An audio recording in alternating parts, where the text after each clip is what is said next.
aulinha da disciplina de Geografia. Em Geografia, nós vamos iniciar o caderno 2 de vocês e vamos trabalhar o setor secundário. No caderno 1, a gente trabalhou o setor primário. No capítulo 1, a gente trabalhou o setor primário. O setor primário, a gente viu que ele é composto da agricultura, da pecuária, do extrativismo vegetal, extrativismo mineral, pesca e piscicultura. Ou seja, o setor primário é responsável por toda a matéria-prima, já está dizendo, setor primário. Toda a matéria-prima que vai chegar no setor secundário, que é o que nós vamos iniciar agora. Vamos lá. No setor secundário, a gente vai ver as transformações de várias matérias-primas que vem lá, ó, da agricultura, da pecuária, do extrativismo vegetal, do extrativismo mineral, da pesca e da piscicultura.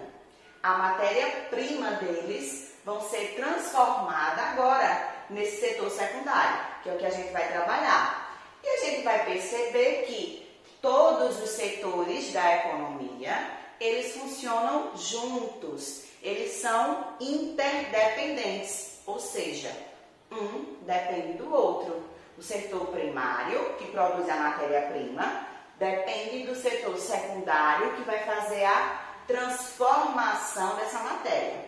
Vamos lá ver como é que isso acontece? Vamos lá. Inicialmente, a gente vai ver o que é interdisciplina, como a tia já disse. Quando a gente diz que eles têm uma interdisciplina, que eles funcionam juntos, eu estou dizendo que um depende do outro, não é isso? E no sistema da economia é dessa mesma forma. Não existe matéria-prima sem a sua transformação, não é isso? Não existe setor primário sem o seu setor secundário.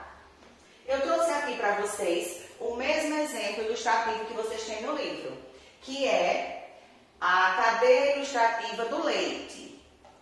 No nosso capítulo 1, com o setor primário, a gente viu a cadeia ilustrativa do tomate. Não foi? O tomate, a matéria-prima, onde ele foi depois transformado pela indústria e ele chegou nos supermercados e posteriormente nas nossas casas. Agora a gente vai ver de outra matéria-prima, que é o leite. O leite, ele vem do setor primário, ou seja, da pecuária, não é isso? É a parte da pecuária do setor primário. E o que é que acontece? A vaquinha está aqui, no pasto dela, normal, se alimentando. Ela está na pecuária extensiva. Essa vaquinha que a tia colocou aqui, ela se alimenta livremente no pasto dela. O que é que acontece? Ela passa para as máquinas. Começou aí a transformação. Há muito tempo atrás, a ordenha, que é essa parte que os produtores tiram leite da vaca, era feita manualmente. Hoje em dia, com a transformação dos produtos e para a agilidade desse produto, é feita por máquinas. Então, a vaquinha vai lá para a máquina, eles ordenham, tiram o leite, a quantidade do leite de cada vaca específica. Aí daqui ela passa para os baldezinhos de leite, são transportados para as indústrias. Quando ela chega na indústria, esse leite ele é esterilizado. Depois que ele é esterilizado, ele passa para outra fase na mesma indústria, que é a produção. Produção do quê? A matéria-prima é o leite. O que é que a gente tem de derivado do leite?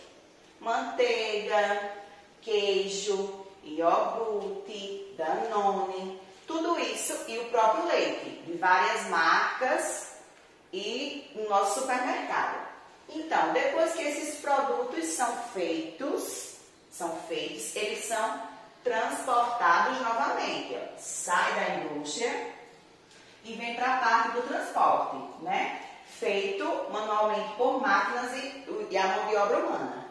Ele vai para os caminhões das suas devidas marcas de leite e vai para o supermercado. Quando ele chega nos supermercados, que é o estágio praticamente final da transformação dessa matéria-prima, o leite, ele chega nas nossas casas.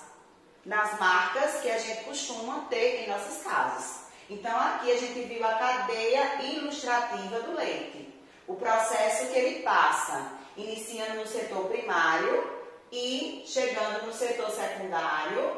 E essa parte aqui final já é o setor terciário, que é a parte que a gente consome, que a gente vai ver mais lá na frente um pouquinho. Toda a indústria, como vocês sabem, na aula de História, na outra aula anterior de Geografia, Tia conversou sobre o início da indústria, sobre a Revolução Industrial. E mostrou que a Revolução Industrial aconteceu em 1750 na Inglaterra, ou seja, há muito tempo atrás. As primeiras indústrias foram criadas lá na Inglaterra. A indústria é como a gente já tinha visto, é a transformação de uma matéria-prima, seja ela qual for, seja ela da origem pecuária, da origem da agricultura ou do extrativismo vegetal ou mineral. Como eu tinha dito a vocês, toda matéria-prima pertence ao setor primário e a parte da indústria é o setor secundário, certo? Então, o que aconteceu aí em 1750, lá na Inglaterra? Começou a criarem indústrias. Indústrias que normalmente elas eram manuais, tinham trabalho humano. Hoje em dia acontece o trabalho mecanizado, certo? Mas antigamente, quando ela foi criada, lá na Inglaterra, o trabalho era basicamente manual. Tinha sim máquinas, mas existia mais mão de obra humana. Quando a indústria veio chegar aqui no Brasil, já foi em 1950, ou seja, 200 anos depois que ela já tinha estourado na Inglaterra, onde a tecnologia já tinha avançado muito. Quando ela chegou aqui, no Brasil, em 1950, aconteceu sim, também da mesma forma que iniciou na Inglaterra, com a mão de obra humana. E posteriormente, algumas indústrias já têm a mão de obra mecanizada. O que é isso? Como é essa mecanização? Como essas ferramentas? Muitas vezes, a indústria, existe sim pessoas, seres humanos que trabalham lá. Só que eles necessitam de algumas máquinas para fazerem um trabalho mais pesado, vamos dizer assim.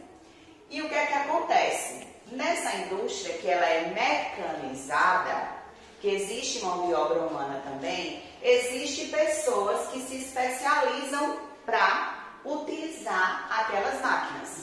Vamos dar um exemplo aqui a vocês do que a gente costuma, daqui da nossa região, da nossa cidade de Arapiraca.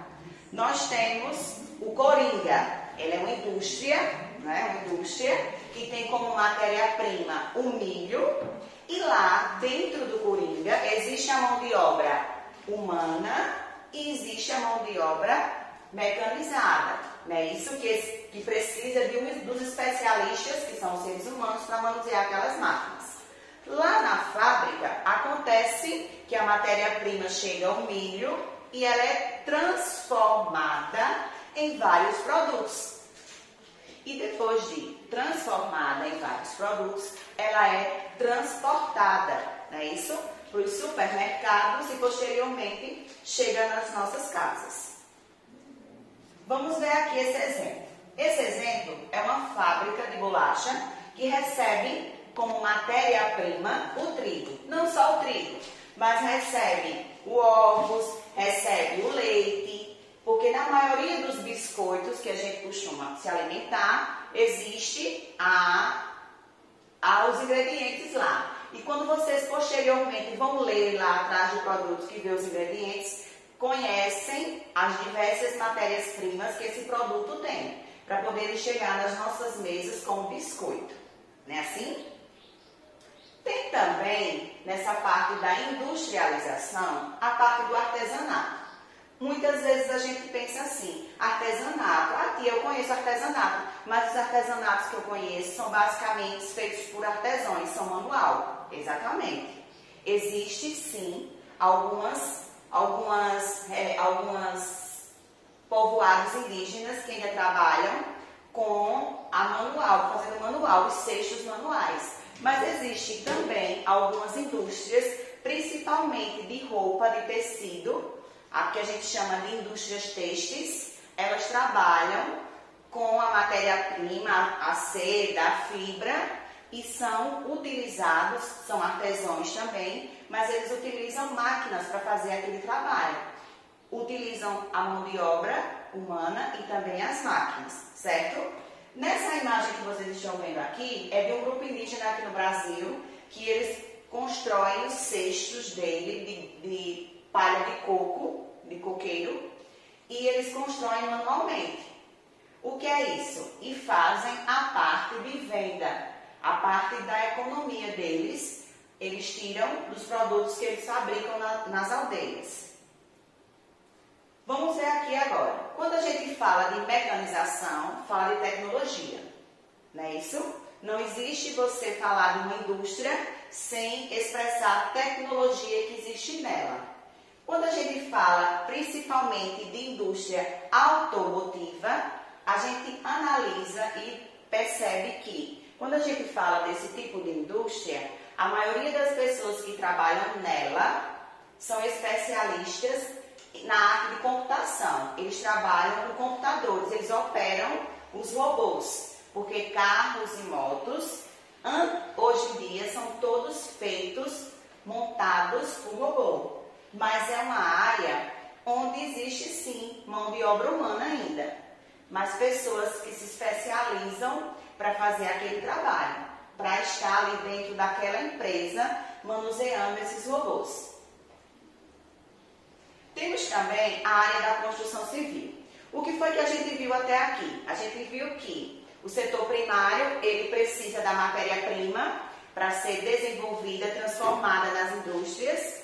A gente viu 2 tipos de indústrias, 3 na verdade, né? A gente viu a indústria da parte da pecuária, que trabalha com alimentação. Vimos a indústria da parte da agricultura, que trabalha com biscoito. Vimos as indústrias têxteis, que a Tia deu o exemplo dos tecidos das roupas que a gente veste. E vimos as indústrias automotivas. Todas essas indústrias têm uma parte de mecanização, trabalha com máquinas e também com pessoas. Agora a gente vai conhecer um pouquinho uma área que está crescendo muito em toda a região, e principalmente na nossa região, que é a construção civil. O que é essa construção civil? A gente às vezes está andando no comércio, vê lá aquele prédio enorme e diz, nossa, que coisa linda! Quem fez aquilo? Quem trabalhou ali? Exatamente. As pessoas que trabalham fazendo estradas, viadutos, prédios, casas, essas casas que tem de conjunto aí, pontes, barragens, são pessoas que trabalham na área da construção civil. A construção civil é basicamente isso. São pessoas que trabalham fazendo construções para que a gente possa adquirir um conforto melhor. Quando a gente vai viajar de uma cidade para outra, a infraestrutura da estrada que a gente viaja de uma cidade para outra, precisou de construtores, precisou de engenheiros para fazer aquilo ali. A construção civil também necessita de uma matéria-prima, porque a gente não vai construir uma casa sem analisar qual é a matéria-prima de construir uma casa. Para construir a minha casa, meu pai comprou tijolo. Comprou tijolo. Comprou cimento? Comprou. Comprou ferro. Quais são então as matérias-primas? Justamente essa. Toda construção, que é da área da construção civil, precisa de uma matéria-prima também. A nossa escola, por exemplo, para construir ela, precisou de uma matéria-prima. Precisou também de operários? Precisou. Precisou de engenheiro, de pedreiro, de ajudante, de carpinteiro, de uma série de profissionais que trabalham nessa área, que muitas vezes a gente deixa lá esquecido, acha que não tem muita importância, mas tem, que é uma área que a gente usufrui. Se a nossa casa não tiver estabilidade, quando estiver chovendo, como é que acontece? Calhar o teto, não é isso? Então, muitas vezes, existe umas pessoas que trabalham por trás do que a gente utiliza, que a gente se esquece. Vamos ver quem são elas. primeiro exemplo que eu trouxe para vocês são esses. Antigamente, a mão de obra da construção civil era feita por pedreiros e ajudantes, a gente chama de ajudantes aqui na nossa área. Aí o que é que acontece? Com a evolução, com a tecnologia, com os equipamentos, com materiais que eles precisam, foram criados outros profissionais para trabalhar nessa área. Eu não posso construir a minha casa só porque eu acho que quero levantar uma parede aqui e uma parede ali. Eu vou precisar de um engenheiro, eu vou precisar de uma pessoa que tenha mais entendimento do que o meu pedreiro para que faça a construção da minha casa, faça a planta da minha casa. Vamos ver aqui. Então, quando a gente pensa em construção civil, em qualquer obra que vocês acham a menor possível ou a maior possível, existiu várias pessoas trabalhando ali. Tem pedreiros, pintores, topógrafos, carpinteiros, marceneiros, eletricistas, engenheiros, tudo isso. Uma série de pessoas trabalhou para aquela construção, para que aquela construção tenha estabilidade para a gente permanecer dentro dela. Não é assim? Vamos ver aqui um dado bastante interessante que eu descobri mexendo lá no livro da gente. A gente vê e viu as imagens até agora que a construção civil ela vivia dependente mais de homem. Mas o IBGE, que é o Instituto Brasileiro de Geografia e Estatística, em 2018 ele fez um estudo e percebeu que existe várias mulheres trabalhando nessa área de construção civil. Por que será que as mulheres estão investindo nessa área, se especializando para construírem casas? Antigamente, há muito tempo atrás, a gente via e diz que esse trabalho é mais grosseiro, mais para homem, manualmente para homem. Mas hoje em dia não. As mulheres estão se especializando e essas empresas grandes contratam elas porque julgam que elas são mais organizadas, elas não desperdiçam muito material e assim dão a chance delas trabalharem, certo? Essa imagem que eu trouxe aqui para vocês é da construção de um edifício em São Paulo, onde todos os operários são todas mulheres, a engenheira, a carpinteira, o pedreiro, o topógrafo, são todas do sexo feminino. E elas conseguem viabilizar e trabalhar em uma harmonia muito mais, claro que demora mais a construção, mas elas são mais organizadas do que os homens. Não foi interessante isso aí? Como é legal saber que até nessa área de construção civil, a mulher está tendo o espaçozinho dela para conseguir o seu emprego e sustentar a sua família. Vamos lá. O que é que acontece nessa forma do setor da construção civil também? É um setor que cresceu, mas ao mesmo tempo, com a queda da nossa economia, a gente percebe que a taxa de desemprego na construção civil está muito grande. Porque as pessoas estão deixando de fazer construções. Mas por quê? Porque não tem uma verba. A matéria-prima está aí, só que não tem os fornecedores para que continuem com essas construções. E principalmente como a gente está hoje em dia, atualmente, nesse tempo da pandemia. O que é que acontece? Muitas construções estão paradas, esperando o tempo para que voltem a se normalizar e essas pessoas voltem a trabalhar novamente nessas construções, certo? Bom, meninas, até aqui a gente viu que o setor primário depende do setor secundário e na próxima aula a gente vai conhecer um pouquinho mais do setor terciário. Só que até aqui vocês têm a leitura do capítulo para fazer para a tia e responder a atividade da página 16 e 17. Na parte da construção civil, vocês têm uma pesquisa para fazer.